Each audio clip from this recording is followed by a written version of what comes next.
So I'm going to be doing an epistemology article here, which is in my anthology, which is called Knowledge, edited by Dretske and Berniger. I want to do this little article, which is by Fred Dretske, and Dretske has a book which is called Presence and the Flow of Information, and that book is about this thick. It's a lot of information there about his theory of knowledge based upon information, which is newer to me. I wasn't really taught it so much in college, but I know something about it. But I have been reading a lot about it the past while. But I've been reading. This is just based upon that article, just to kind of go through the basics of his theory of knowledge, which is by information. So, as for whether this is, first off, as for whether this is a internalist or an externalist sort of thing, in my opinion, you could have a theory of knowledge based upon information, which is either internalist or externalist, depending on whether you want to insert a perspectival or mentalist aspect or not. In my opinion, I don't. He really doesn't here. He talks about that, but he does not really insert into his theory a mentalist aspect. He doesn't really insert a sort of perspectival element either to make this a internalist sort of thing. And he does emphasize a lot about causes, about about the cause of the source, or the information, the source of information, and where the information goes from the source to the receiver, and how the receiver, having a sort of thought or belief, is caused by the source. He emphasizes a lot about causation within between the source and the receiver. So I'll talk more about that here in a second.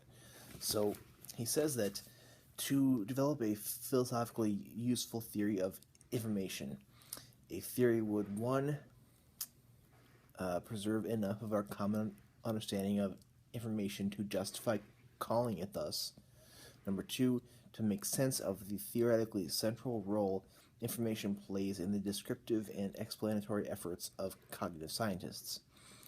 Number three, deepen our understanding of the baffling place of mind and the chief consumer of information in the natural role of things. So he wants to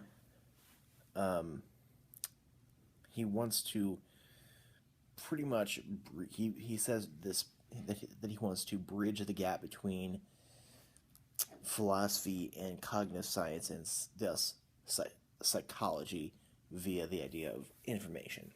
And he talks about how psychology and philosophy talk about the same subject, not as in the mind, the same subject, the mind, basically the consciousness is basically that. Psychology and philosophy talk about the same thing. However, they do it in very different ways. Naturalized epistemologies also try to bridge the gap. They try to naturalize it in order to make it more about cognitive science and psychology. So that's a little bit about what he's doing here. So he wants to basically create a theory of information, and thus a theory of how we can get justification and knowledge, which is based upon information.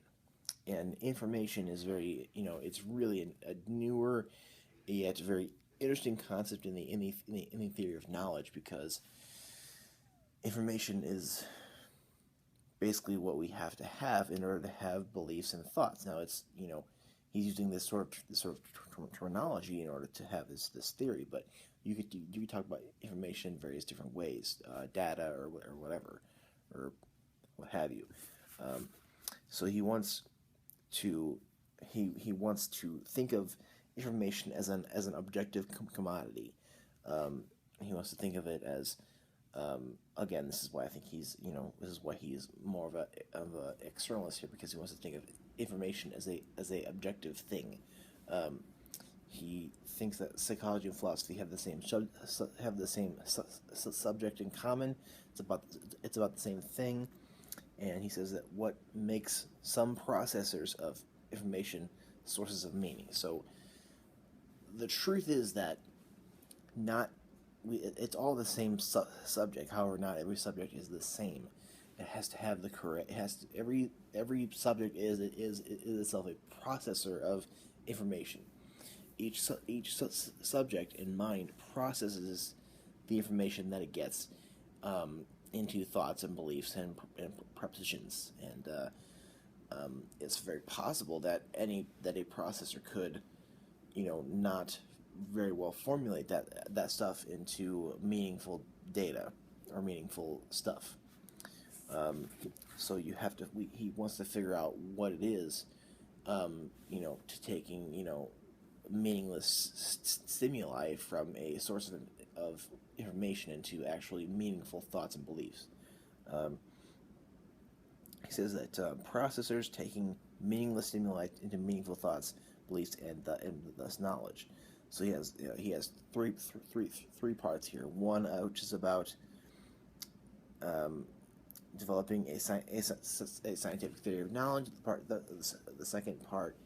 The first part is more about the sciencey part of it, about statistics and averages. He talks a lot. He talks about the mathematical theory of communication, which I was not familiar with before reading this parts of his book.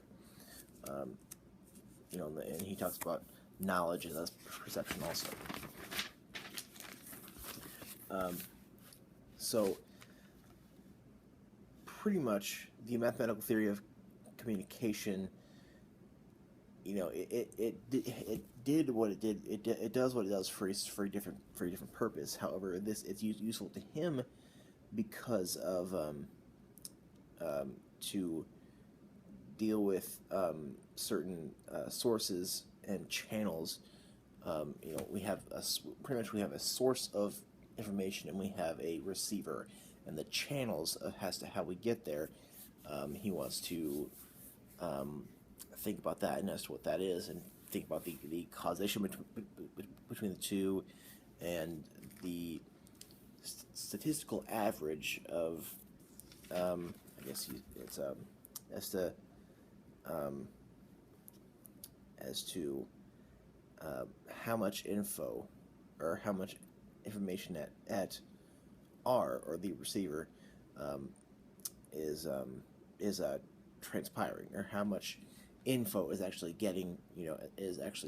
And it's about how much information is transmitted from one point to another, and again it's about how much information at the receiver is transpiring from the source.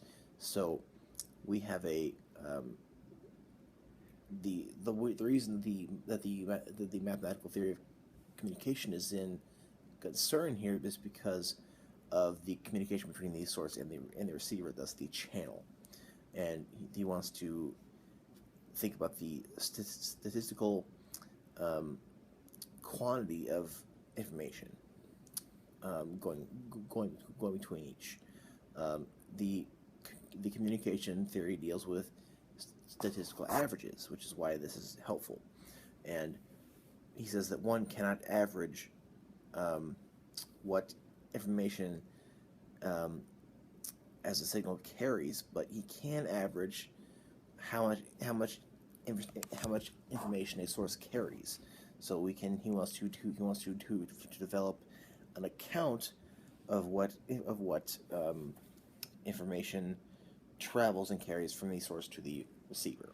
He wants to think about that channel and the causation from one to the other, as to how you get from the source, which does have information which at the first point is meaningless stimuli, which goes to the receiver and which is a processor, and becomes meaningful thoughts and beliefs. So he says, in the example of calling my mom, and thus her phone ringing. That's the source of her phone ringing is me calling her. So they are two statistically dependent things. The source and the receiver are. They are both statistically dependent in that me calling my mother which is the source of the information, which is her phone ringing, and those are two dependent things. Are thus tea leaves, which is it's not really a genuine communication of my future, because it's not unless we have a special case, because it's not necessarily certain as to how we take the information, or do we have this source, which we have this shady source of information, which will likely not get me to any sort of meaningful thing. So we have information is also a epistemic commodity, and misinformation is like a decoy duck. It's like Alvin Goldman's facade barns, stuff like that. It's possible, but he wants to formulate a theory as to how we can avoid that. He wants to formulate a theory of information, and thus the theory of knowledge as to how we can avoid such things like the Gettier examples. With the Smith and the Jones sort of things. If you are familiar with that, information has a important connection to truth, and there's as to where it comes from and where it goes to.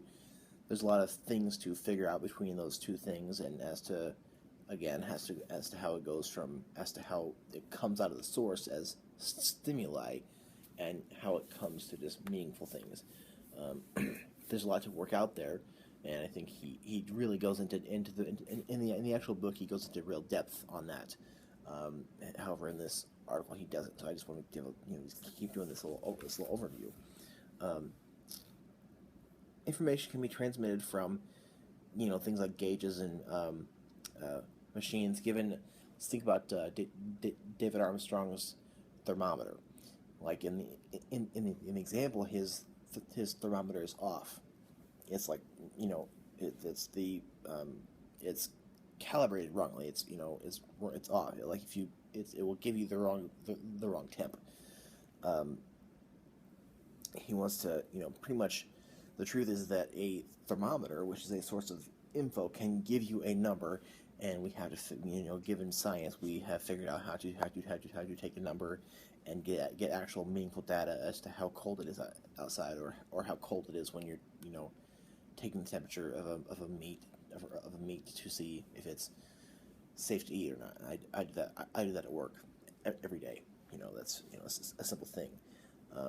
However, if my thermometer was wrong and off, I might give raw chicken to somebody, which is really bad.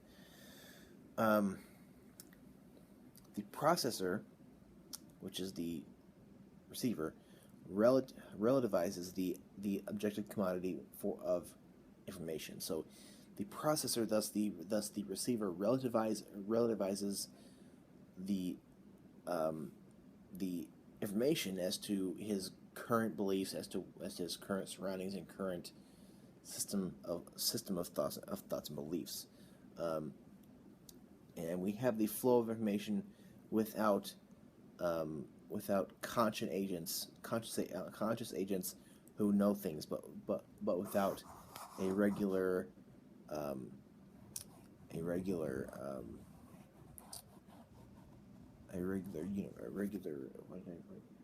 universe. No info is ever communicated. So, if we have a source of info, it's thrown at something. It's thrown at a receiver where there's no background, there's no system of beliefs that's already there, where it can be relativized. There's no way to process it into really anything, and that is meaningful. So information with traces in, he does discuss mentality. He does he does discuss mentality and intentionality as well, as to the intentionality as to of that information, as to what its meaning is supposed to be at, as to what it's directed toward. So that does give a slight internal aspect, but it's not really enough, I don't think, to be an internalist theory. And then he discusses knowledge in general, and information cause belief. So a belief that I know to be true is one that is information cause. Perceptual knowledge is of contingent states of affairs. The information is the cause of something. Thus, it is the cause of something, and that, I think, is what is that is a externalist thing.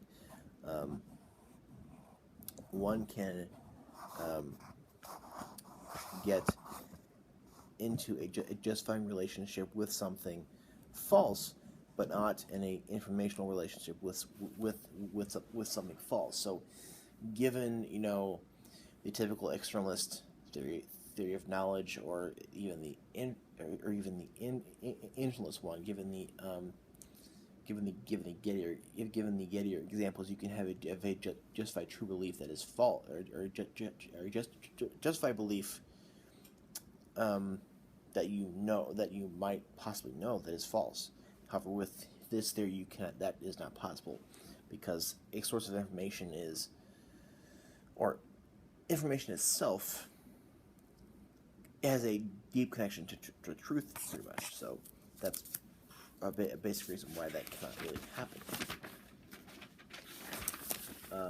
So perception, and that's us perceiving things, and that's how we relativize and process information. Perception encodes information so that it can be processed and understood. So we have this theory of information, which in my opinion is more external than it is internal, because of its emphasis on causality between the source and the receiver. We have I guess a better theory of knowledge than we have than we have had in a while. Personally, I would not argue it, or put my stake in it, or anything like that, because I think that there should be way more of a internal aspect. That's just me, though. So let me know what your thoughts are below. Let me know if you think I messed up anything or butchered anything. So, thank you.